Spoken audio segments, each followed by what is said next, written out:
잠언 15장 5절부터 19절 말씀 가지고 함께 은혜 나누고자 합니다. 계속 연결이 되기 때문에 지난주 말씀과 이어서 생각해 봐야 됩니다. 지난주 말씀에서 지혜는 명철한 자의 심장 안에 터잡고 산다고 했습니다. 하지만 미련한 자들은 심장이 없기 때문에 지혜가 들어가 살 곳이 없어서 그냥 흘려듣고 만다고 했습니다. 지혜가 그 심장에 터잡고 사는 사람이 지도자가 되면은 그 공동체가 세워지는데, 미련한 죄인이 지도자가 되면 그 죄가 번성하게 돼서 공동체가 망한다고 했습니다. 이처럼 지혜가 터잡고 사는 사람은 그 마음속에 담긴 지혜를 가지고 아름답게 장식된 예술품 같은 말을 한다고 했습니다. 하지만 미련한 사람의 입은 항상 열려 있어서 지난 시간에 내내 강조했던 뭐라고 했습니까?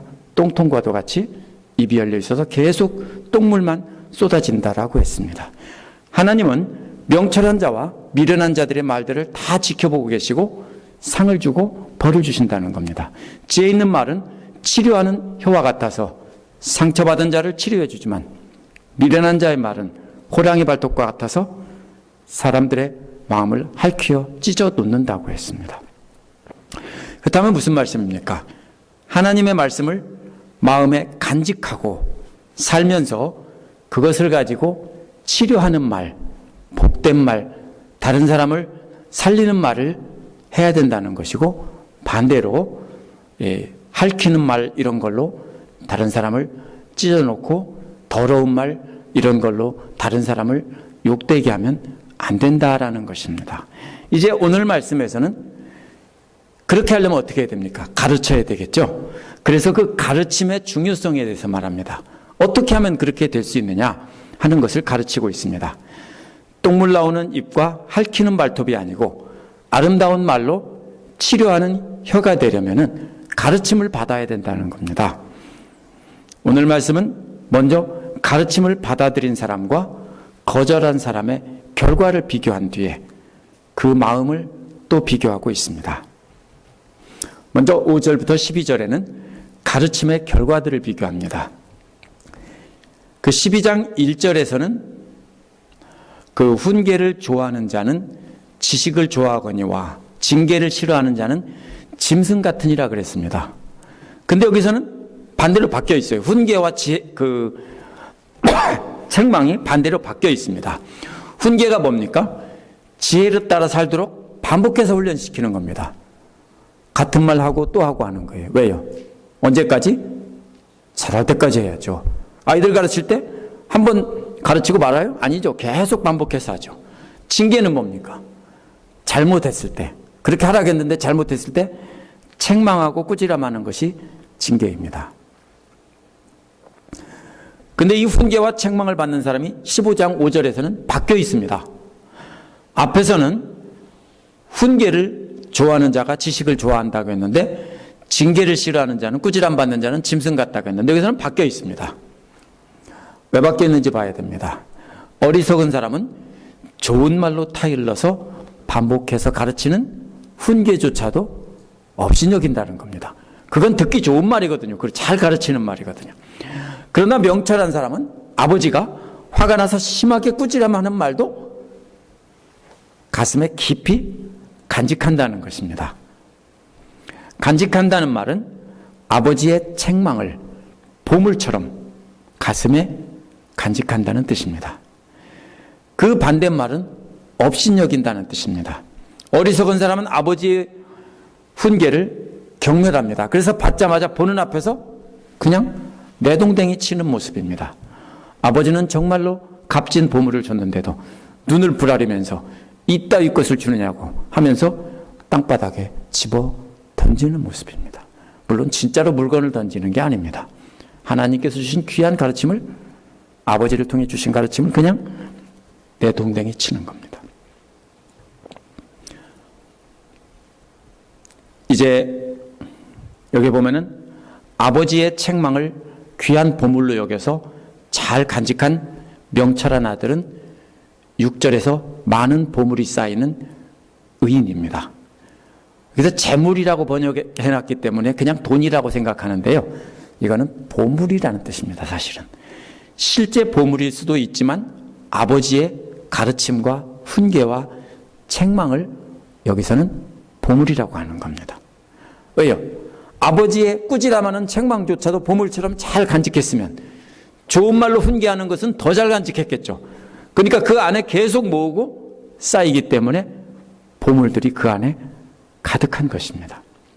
이 보물을 가지고 이제 다른 사람들에게 나눠주게 될 것입니다.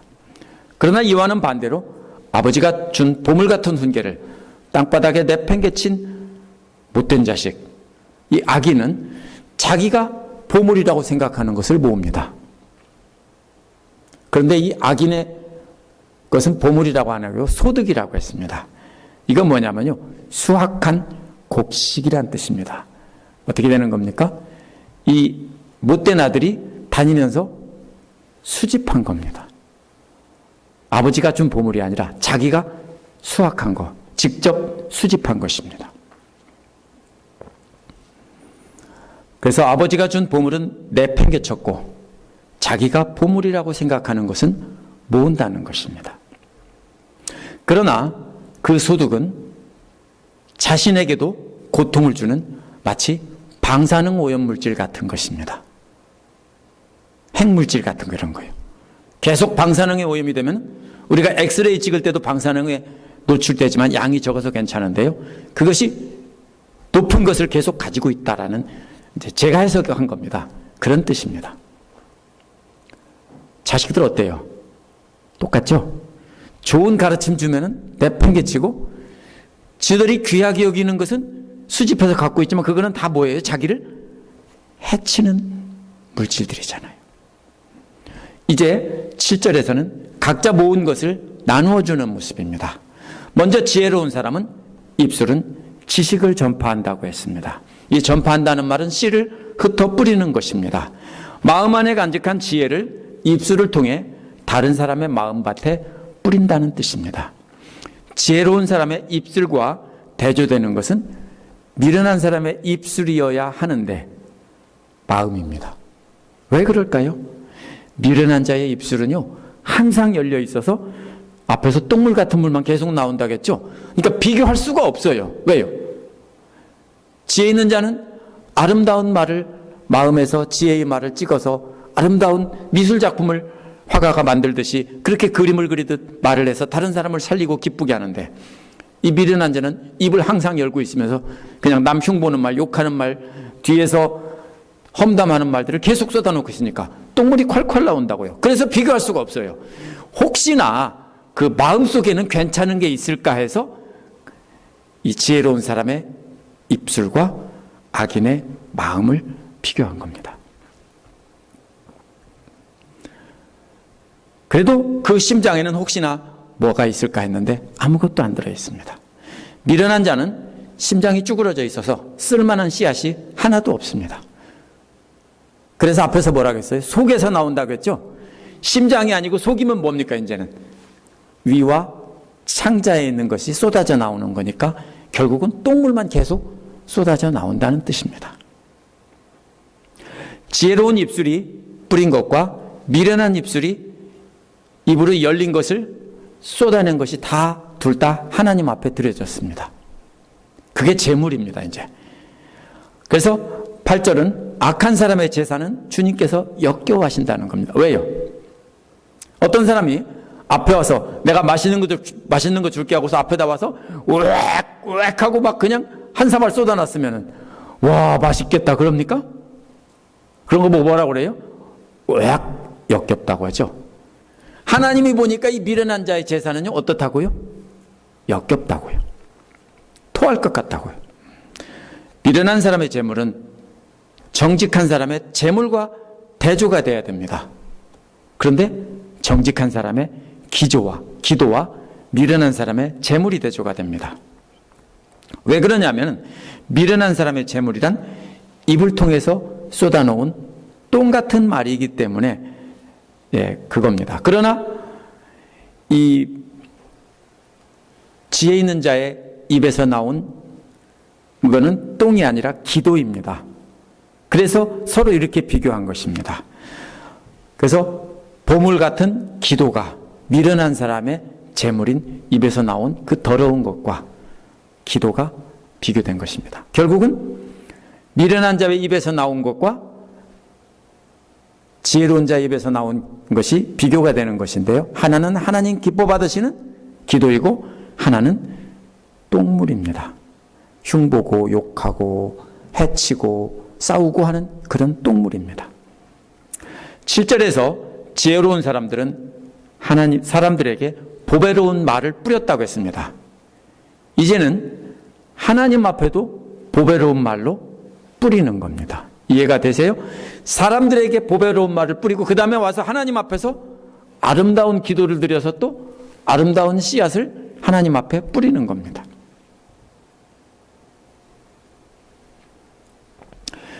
지혜로운 입술이 뿌린 것과 미련한 입에서 쏟아낸 것이 하나님 앞에 다 드려졌습니다. 비교가 되죠.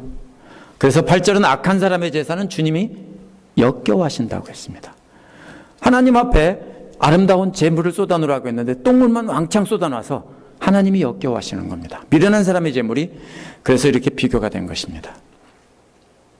이제 8절에서는 기도를 드리고 제물을 드리고 기도를 드리는 모습이 대조가 되었다면 이제 9절에서는 삶으로 행하는 모습이 대조가 됐습니다. 악한 사람의 길은 주님께서 싫어하신다고 했습니다. 싫어하신다는 말은 8절에서 토한 것과 같이 역겨워하신다는 말입니다. 토할 것 같은 재물을 하나님 앞에 쏟아놓고 간 사람의 삶의 모습도 역시 토할 것 같다고. 말만 토할 것 같은 게 아니에요. 악한 사람을 보면. 말로 남의 흉을 보고 욕하고 뒤에서 뒷담화하고 이렇게 해서 그거는 역겹지만요. 아, 행동은 아름답다. 그런 사람 혹시 보셨어요? 없어요. 행동도 역겹다고요.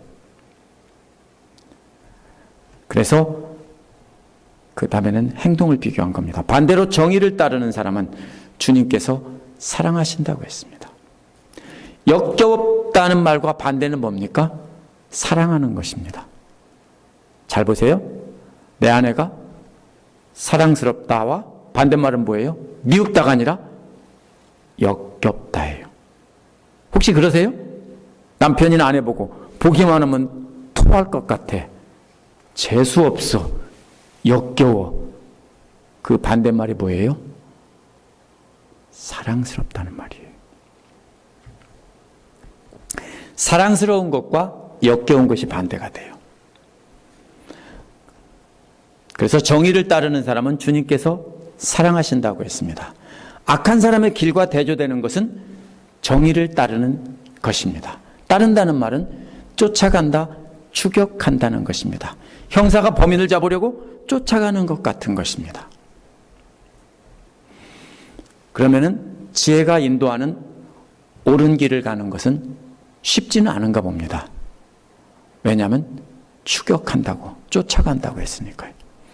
천천히 달려가면 그냥 안 되나 봐요. 그래서 열심히 달려서 쫓아갑니다. 옳은 길은 추격한다고 했습니다. 기도만 멋들어지게 해놓고 가만히 있으면 안 됩니다.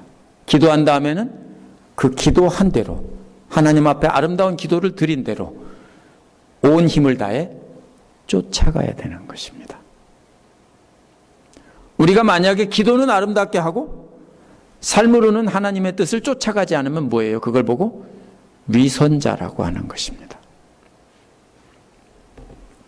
이제 10절, 11절에는 훈계와 책망을 저버리고 사람들과 하나님께 역겨운 말을 토해놓은 사람들에게 대한 결과입니다. 10절은 5절에 연결해서 읽어야 됩니다. 아버지 훈계를 업신여긴 어리석은 사람은 엄한 징계를 받는다고 했습니다. 아주 심한 벌을 받는다는 뜻입니다. 훈계를 듣지 않고 잘못을 저질렀을 때 하는 것이 책망입니다. 그런데 훈계를 업신여긴 사람은 심한 벌에 그칩니다. 그런데 책망은 훈계가 아니에요. 훈계는 그냥 가르치는 거지만 책망은 뭐예요? 잘못했다고 막 꾸지람하는 겁니다. 근데 그 책망조차도 거부하는 사람은 어떻게 한다고요? 죽임을 당한다고요. 단계가 뭐예요? 처음에는 좋은 말로 가르쳐요. 얘야 그렇게 하면 안 되지. 그죠? 이렇게 가르치죠? 그러다가 안 되면 어떻게 돼요? 계속 안 되면 소리를 빽 질러서라도 혼내겠죠. 좋게 말한 거 거부한 것까지는 괜찮은데 술이 빽 찔르면서 분노하며 책망한 것도 거절하면 그 다음에는 뭐예요? 죽는다고요. 5절에서 명철한 사람이 책망을 잘 간직한다고 했는데 10절에서는 어리석은 사람은 책망을 싫어해서 완전히 멸망한다는 것입니다. 훈계를 거절한 사람과는 달리 책망을 거절한 사람에게는 다른 방도가 없다는 것입니다.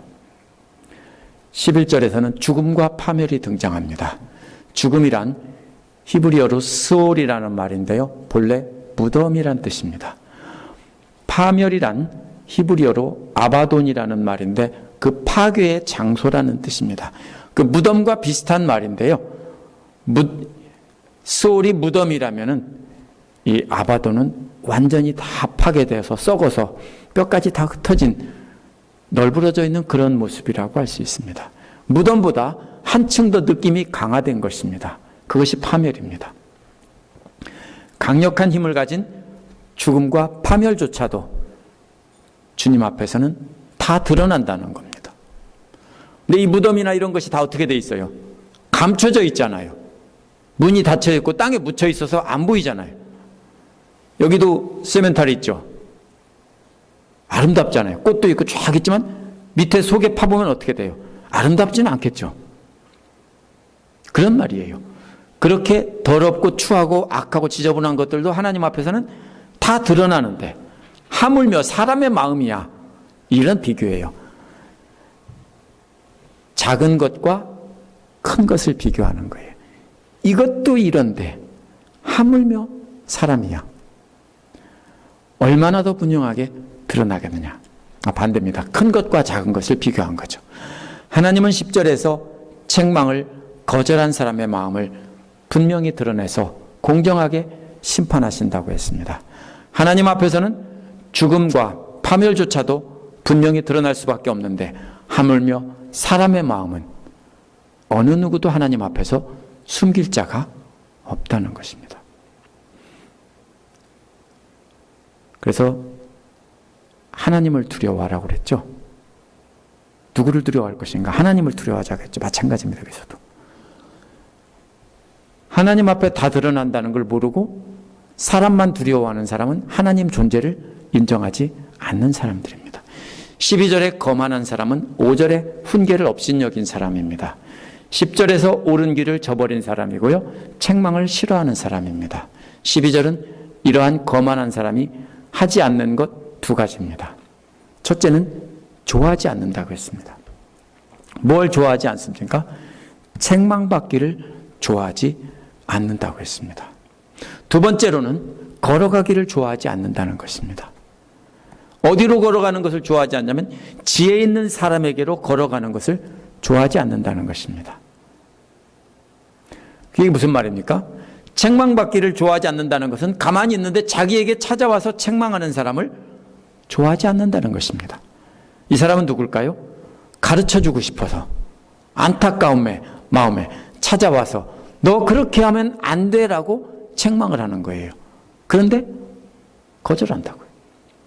그런데 하물며 자기 발로 직접 찾아가서 훈계와 책망을 받는 것은 더더욱 안 좋아한다 이런 말입니다. 가만히 있는데 누가 와서 하나님 말씀으로 가르쳐요. 듣기 싫어 한 사람이 나 저 사람한테 가서 하나님 말씀 배워야지고 쫓아가느냐? 아니라고요. 그 다음에 13절에서 19절은 두 가지 마음을 비교합니다.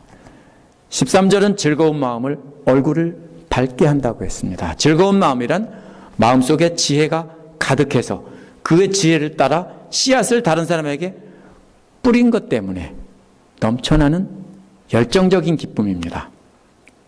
왜요? 하나님 말씀을 깨달아서 마음속에 간직하면 뭐가 있습니까? 기쁨이 있습니다. 그럼 그 다음에 어떻게 해요? 알려주고 싶죠. 나눠주고 싶어서 다른 사람들에게 나눠주고 나면은 더 기쁜 거예요. 마치 이런 것과 같아요. 내가 맛있는 짜장면집을 알았어요. 충무로에 갔더니 맛있는 짜장면집이 있더라. 정말로 맛있더라. 그러면 가만히 있어요? 아니죠. 친구들 만나면 짜장면 먹으라고 하면 아, 나 어디 갔는데 맛있더라 얘기해 주잖아요. 해주고 나면 뭐예요?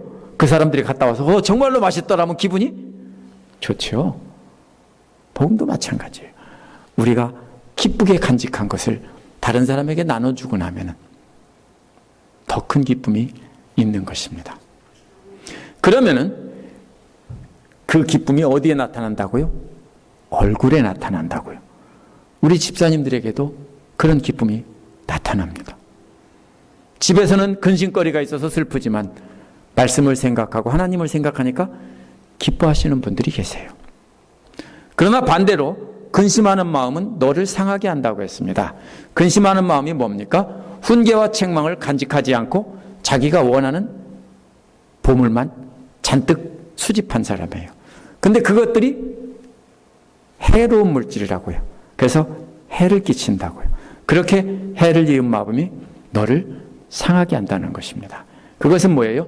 마음이 채찍을 맞아 상처를 입는다는 것입니다. 대조되는 게 뭡니까? 기쁜 얼굴과 채찍 맞은 마음입니다. 정확하게 대조하려면 기쁜 얼굴과 슬픈 얼굴을 대조해야 맞습니다. 그런데 여기서는 그렇게 대조하지 않았습니다. 어리석은 사람은 얼굴은 말할 것도 없고 그 속 깊은 마음은 혹시 괜찮을까 하고 봤더니 심장 속까지도 상처 투성이더라 이런 말입니다. 아까와 비슷합니다. 그래서 비슷해야 비교가 되죠. 너무 비교가 안 되니까 얼굴, 기쁜 얼굴과 그 마음 속을 비교한 것입니다. 14절은 이러한 기쁜 얼굴과 삼초투성이인 심장의 근원을 비교합니다. 기쁨이 넘치는 얼굴의 근원은 그 심장입니다. 마음이라고 했는데 원어는 심장이란 뜻입니다. 명철한 사람의 심장은 지식을 찾는다고 했습니다. 그래서 그 발견한 지식 때문에 얼굴에 기쁨이 넘치는 것입니다. 그렇다면 명철한 사람은 지혜 있는 사람을 찾아가서 발견하고 찾아가서 듣는 것입니다. 오늘날은 주로 책을 통해서 지식을 찾습니다. 그렇죠? 오늘날 학자들이 월급도 조금 주는데 어렵게 박사학위 받으면서 미국에서 참 보면은요, 교수들 월급이 많지 않아요. 그 공부한 값도 안 나와요. 그런데도 기쁨으로 하는 것은 뭐 때문이냐면요, 새롭게 발견한 기쁨이 있고 그것을 다른 사람들에게 가르치는 기쁨이 있기 때문에, 그리고 존경을 받기 때문에 하는 거예요. 그런데 오늘날은, 고대에는 책이 없었어요. 그러면 책이 어디 있느냐? 사람들 머릿속에 있어요, 다. 그러면 어떤 지식을 들으려면 그 사람을 찾아가서 그 사람이 다 외우고 있는 지식을 들어야 되는 거예요. 그래서 찾아가서 그 머릿속에 있는 지식을 말로 전해줍니다. 그러면 듣고 깨달아 기쁨을 얻는 겁니다. 새로운 것을 배웠기 때문에. 그러면 뭐가 나타납니까? 얼굴에 기쁨이 나타납니다. 그러나 반대로 상처투성인 심장을 가진 사람의 입은 어리석음을 즐긴다고 했습니다. 입이란 잠언에서 주로 먹는 것을 비유한 게 아니라 말하는 것을 비유한 말입니다. 12절에서 말한 대로 지혜 있는 사람을 찾아가지도 않고 자기 혼자 이 사람은 떠듭니다. 그렇죠? 왜? 자기가 지혜롭다고 생각하니까 자기 혼자 떠들어요. 그래서 다른 사람이 말하는 지식을 먹고 깨달아야 되는데 자기가 자신에게 먹입니다. 근데 먹이는 게 뭐라고 해서 앞에서요? 똥물 같다고 했죠? 그걸 자기 자신에게 계속 혼자 떠들면서 먹이고 있어요. 그 지식은 해로운 쓰레기들입니다. 그래서 그 심장에 들어가서 그 심장이 상처 투성이가 된 것입니다. 15절은 이 두 가지의 사람의 모든 삶의 날들을 비교합니다.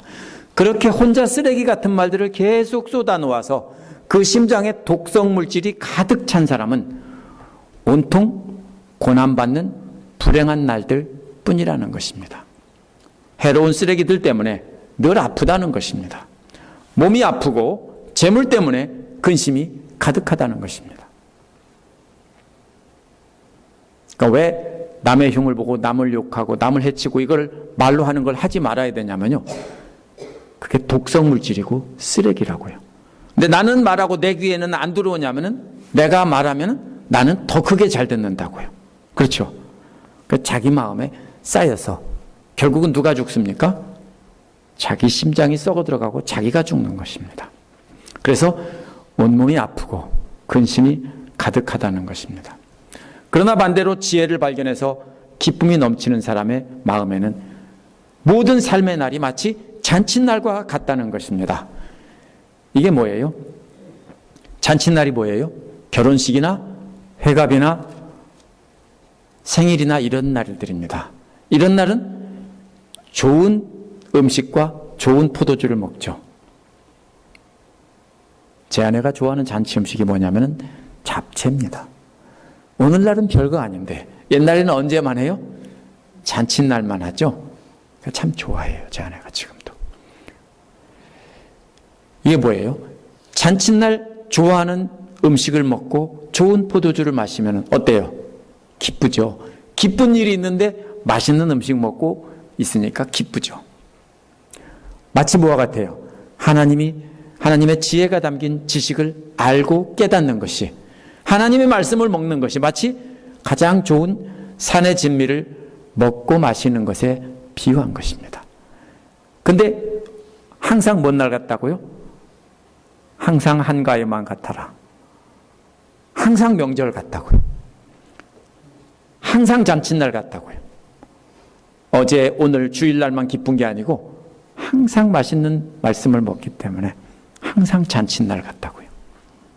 비교가 되는 것은 독성이 가득한 쓰레기들을 많이 간직하고 있으면서 늘 아픈 사람과 아무것도 없지만 하나님의 지혜로 인해서 날마다 기쁜 마음이 비교가 됩니다. 만약 지금 최고급 음식인 하나님의 지혜를 날마다 먹어서 날마다 잔칫날 같은 삶을 살고 있다면,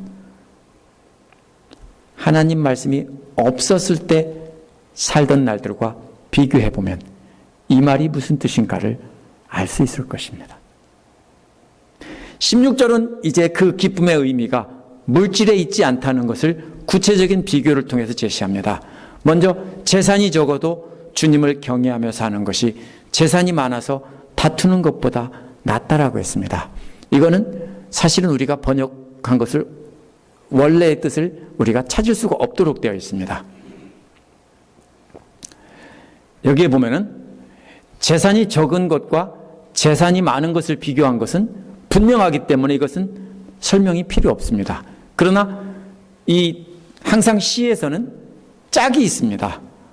우리나라 시조에서도 대구가 있고 짝이 있는 것처럼 이것도 시예요. 시기 때문에 반드시 짝이 있어요. 이 짝이 뭐냐면요, 주님을 경외하는 것과 다투며 사는 것이 짝입니다. 근데 짝이 안 되잖아요. 주님을 경외하는 것과 다투며 사는 것이 어떻게 짝이에요? 이걸 생각해 봐야 됩니다. 주님을 경외한다는 것은 주님의 말씀 앞에 엎드려서 주님을 경배하면서 그분의 말씀을 듣고 평화롭게 순종하는 것입니다. 하나님의 뜻이라면 내 뜻과 달라도 순종하기에 군말이 없습니다. 그러나 다투며 산다는 말은 사냥터에서 사냥감을 잡기 위해 막 후다다다닥 쫓아가는 모습입니다. 말을 타고 쫓아가기도 하고 달려서 쫓아가기도 하고 활을 들고 막 쫓아가죠. 그런 그림입니다. 전쟁터라면은 적을 추격해서 적을 죽이고 적이 가진 물자를, 땅을 빼앗기 위해서 소란스럽게 달려가는 모습입니다. 이게 다툰다는 말의 뜻입니다. 그럼 무슨 뜻이냐면요, 어리석은 사람은 물질의 노예가 돼서 물질을 잡기 위해서 이렇게 쫓아가면서 다투는 삶을 살아요. 사냥꾼처럼 늘 물질에 욕심을 내면서 물질을 쫓아다니고, 전쟁터의 군사처럼 적군을 쫓아다니는 것처럼 그렇게 물질과 자기가 또 아니면 어떤 권력이나 명예나 이런 것을 찾으려고, 세상적인 것을 찾으려고 계속 전투적인 삶을 살아요. 이런 사람에게는 뭐가 없어요? 평화가 없어요. 잘 생각하셔야 돼요. 우리가 열심히 일해서 돈을 많이 모으는 것은 좋은 일이에요. 그런데 그것이 탐욕이 돼가지고 자기 자신을 위해서 막 이렇게 모아놓는 것은, 근심하며 옳지 않게 수단 방법 안 가리고 모으는 것은, 그거는 죄악이에요. 그래서 그런 걸 말하는 거예요.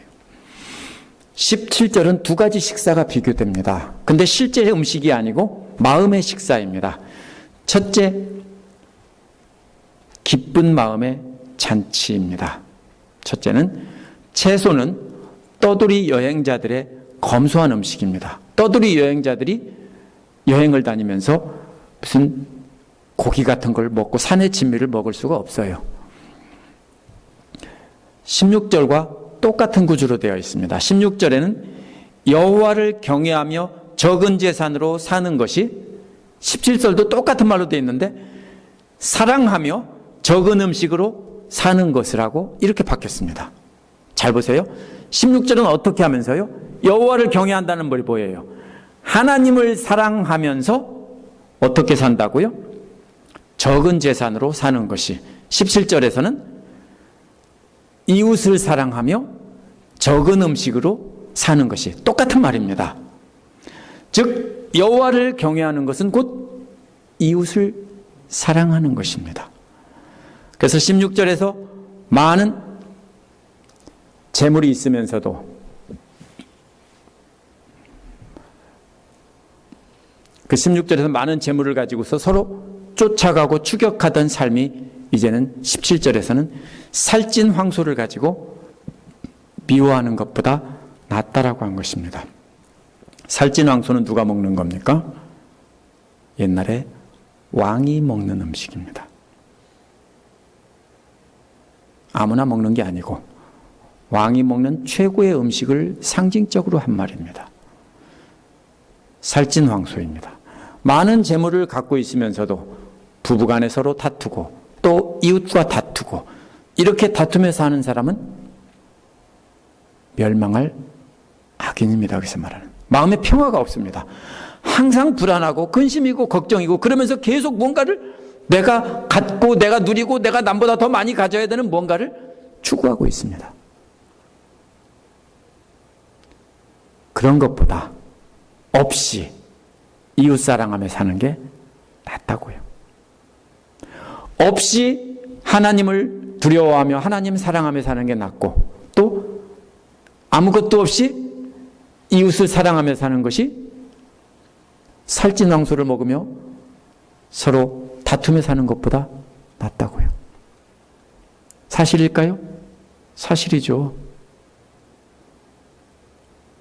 가난하고 먹을 게 없어도 먹을 것만 있으면은 가난한 부부가 서로 사랑하며 알콩달콩 살며 아이들 사랑하며 살면은 재밌게 살 수 있죠. 근데 아무리 재산이 많아도 아무리 좋은 것을 가지고 아무리 귀금속을 많이 갖고 최고 좋은 차를 타도 부부간에 서로 싸우며 산다면 그건 지옥이에요. 우리 삶이 그래요. 이렇게 비교하고 있는 것입니다. 하나님 있는 삶과 하나님 없이 내가 주인이 된 삶을 비교하는 것입니다. 이제 18절은 17절에서 미워하고 다투는 사람을 설명한 것입니다. 쉽게 화를 내는 사람이 다툼을 일으킨다고 했습니다. 이게 뭐와 같습니까? 끌어넘치는 주전자처럼 자신의 마음을 다스리지 못해요. 끌어넘으면 어떻게 해요? 불을 줄여야죠. 그렇죠? 그래서 안 넘치게 해야죠. 그런데 그러면 막 불을 더 올려서 막 뚜껑 열리게 하는 사람들이 있어요.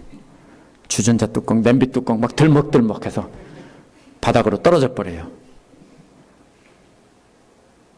그러면 시원할 것 같죠? 천만에요. 뚜껑 열려봤자 냄비 뚜껑만 깨져요. 그렇죠? 아무 소용없어요. 그리고 그거 다시 사러 가야 돼요. 돈만 아까워요. 이 화를 내는 거는요, 절대로 화끈한 성격이 아니라 더러운 성격입니다. 왜? 똥물을 확 쏟아놓는 열린 입이기 때문에 화끈한 성격이 아니고 더럽다라고 해야 되는 겁니다. 하지만 반대로 성을 더디내는 사람은 늘 말씀으로, 하나님 말씀으로 마음이 잔칫날 같은 사람이에요.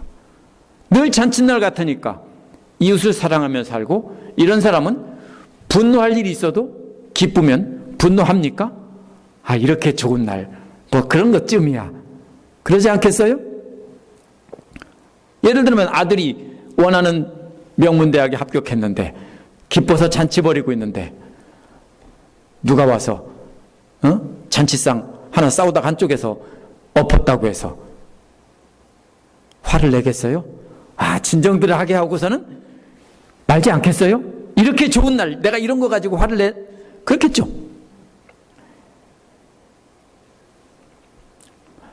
마음속이 말씀으로 늘 잔칫날 같은 사람은 분노할 일이 생겨요. 그 사람에게도 생긴다고요. 화날 일이 생겨요. 지구상에요 100% 좋은 남편 없어요. 성질 안 나게 하는 남편 한 사람도 없어요. 어떤 분은 저는 천사인 줄 알아요. 아니에요. 저도 살면 똑같이 성질 나고 화나고 답답하고 그런 사람이에요. 제 아내가 참아주는 거예요. 근데 사람들은 자꾸 뭐라고 생각해요? 내가 남편을 잘못 만났고 내가 아내를 잘못 만나서 내가 늘 싸운다고 생각해요. 아니에요. 뭐가 없어서 싸워요? 하나님 말씀이 없어서 싸워요. 잔칫날 같지 않으니까 싸우는 거예요. 그렇죠? 잔칫날 같으면 남편 옆에서 성질 돋고도 성질 날 일이 아니에요. 그냥 웃고 지날 수 있어요. 제 말이 맞아요? 틀려요? 맞아요. 근데 그게 없으면 어떻게 돼요? 조금만 돋구면 확 하고 뚜껑 열리고 똥물 나오는 거예요. 그래서 기쁨이 분노를 막아서 성을 더디게 내는 것이지 내가 잘 참아서 인내심이 많아서가 아니에요. 왜 자꾸 지금 화를 내요? 그러면 은혜가 떨어져서 말씀에 기쁨이 없으면 화를 내는 거예요. 어느 집사님이 남편이 화를 나게 했는데 화가 나지 않았다. 화를 내지 않고 참았다라고 했어요. 왜 그런지 아세요? 말씀으로 기쁨이 있기 때문에 그런 것쯤이야 참을 수 있다고 참은 거예요. 그게 없으면은요 못 참아요. 그래서 참을성이 있어서 참는 게 아니라 하나님 말씀을 가지고 기쁨이 있어야 우리가 참는 거예요. 그래서 더디내는 거고, 이런 사람은 다툼이 있더라도 오히려 그 다툼을 그치게 한다는 거예요. 19절은 이 두 사람의 길을 설명한 거예요. 화를 내며 다투는 사람이 곧 게으른 사람인데요, 하나님 말씀을 배우려고 하지 않고 순종하려 하지 않기 때문에 게으른 사람 이렇게 말했어요. 이 사람은 가는 길이 가시덤불이 덮여있는 길 같다는 겁니다. 걸어가는 길에 가시나무가 있어서 무슨 베리자 붙어있는 나무들이 되게 가시가 있죠. 미국에 보면요. 듀베리, 블랙베리 다 가시가 있는데요. 그런 나무들이 있어서 긁히고 상처가 나는 거예요. 근데 이 사람은 그 장애물들이 다닐 수 없을 만큼 장애물이 아니에요. 다닐 수는 있어요. 그런데 가면 계속 긁히고 상처나요. 팔 긁히고 다리 긁히고 계속 상처나요. 그래서 지나가는 길이 고통의 길입니다. 그 삶의 길이 고통의 길이에요. 왜 삶의 길이 고통이고 기쁨이 없어요?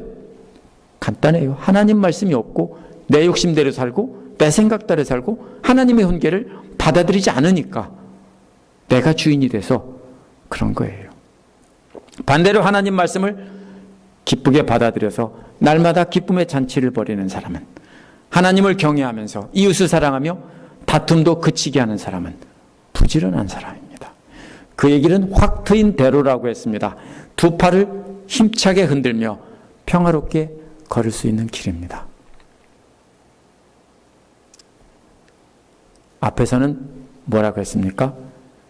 혀로 마음속에 있는 보물 같은 말들을 찍어서 아름다운 그림을 그리는 사람과, 또 항상 열린 입으로 마치 똥차 배수구 열어놓은 것처럼 똥물 콸콸 나오는 사람. 그 똥물이 뭐라고 했어요? 남 흉보고 남 욕하고 남 얘기하고 비방하고 싸우고 이런 말들이에요. 비교했었어요, 그 번째는. 근데 오늘은 어떻게 하라고요? 가르치는 거예요. 그렇게 하지 말고 이렇게 하나님 말씀대로 살아서 아무것도 없어도 하나님을 사랑하고 이웃을 사랑하며 행복한 삶을 살면 어떤 어려움도 어떤 다툴 일도 다 그치고 안 싸울 수 있다고요. 기쁘게 살 수 있다고요. 반대로 그게 없으면 계속해서 싸우며 다투며 근심 가운데 산다고. 그래서 말씀을 간직하며 그 지혜의 말씀을 따라 기쁘게 삶을 살아야 된다는 것이 오늘 말씀의 가르침입니다. 함께 기도하시겠습니다.